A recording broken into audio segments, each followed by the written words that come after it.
Hi, I'm Anne from Ditsy Pips and welcome to part 3 of What Do I Do With That Hook? This time we're going to focus on making a double crochet stitch into a foundation chain if you're right-handed.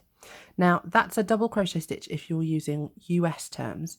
It's actually called a treble crochet stitch if you're using UK terms. The crochet world is basically divided into US and UK in terms of terminology, and that can be a little bit confusing to people to start off with. The key thing to remember is that the stitches themselves are exactly the same. It's only the name of the stitch that's different. As soon as you've worked out what stitch they're talking about, you'll be able to make them absolutely fine. Now, what we're going to do is work into a foundation chain, which is one of these chains just here. If you're not sure how to make a chain, can I suggest that you check out part 2, because it'll cover making a foundation chain in that video. What we need to do first of all is work out which chain we need to make our first stitch into. Now, typically a pattern will say that you need to work into the 4th chain from the hook. That's all to do with how you get straight ends, and we're actually going to cover that next week's session. So the first thing that we need to do is count the 4th chain. The loop that's on the hook here doesn't count as a stitch. The very first stitch is the first V that's off the hook. So that's this one just here by my thumb. When you're counting a chain, you can either count the V's or you can count the bumps across the top edge. So we're going to count 1, 2, 3, 4, and this one is number 4 right here. We need to do a yarn over. This is the same as you did when you were doing a chain. So you come round underneath the yarn and over the top.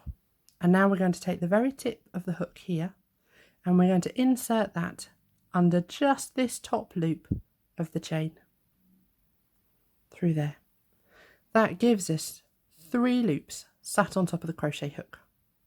We're going to yarn over again, so round, underneath and over the top, and we're going to slide this back through just the first loop on the hook through there.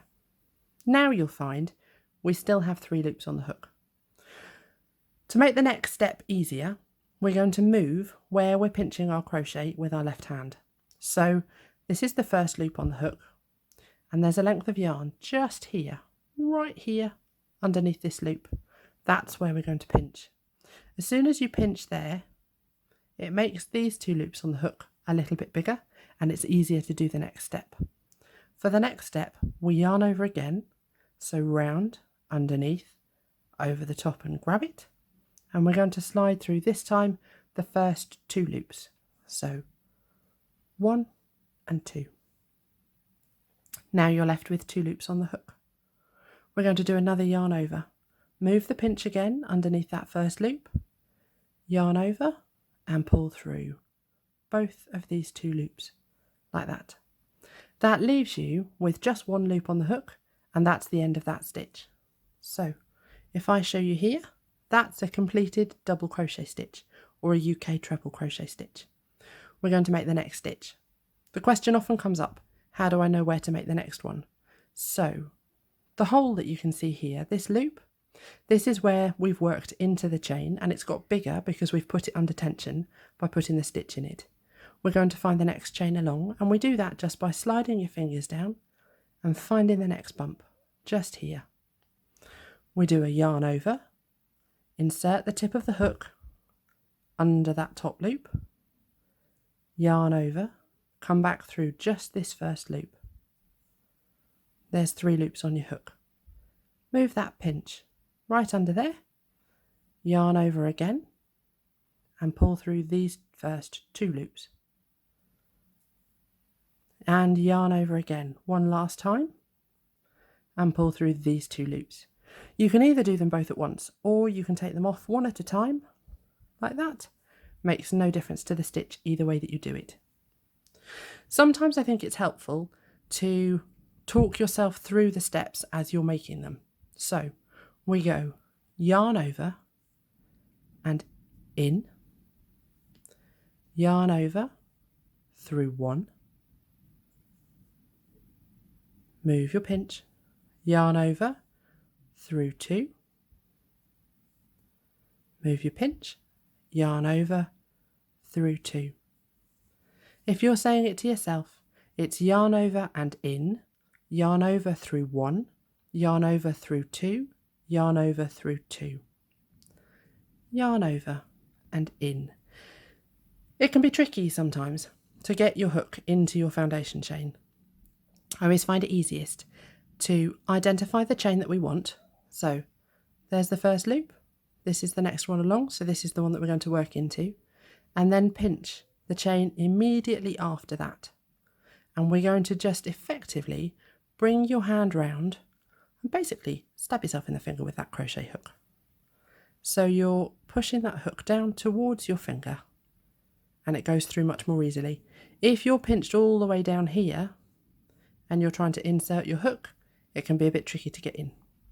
So round and through and in, yarn over, back through 1. When you come to do your pulls through of the loops on your hook, it's important to have a look at the position of the end of your crochet hook. If you can see the neck of the hook, so this point here where it goes narrower, then the angle of your hook is really good and it will pull through nice and easily.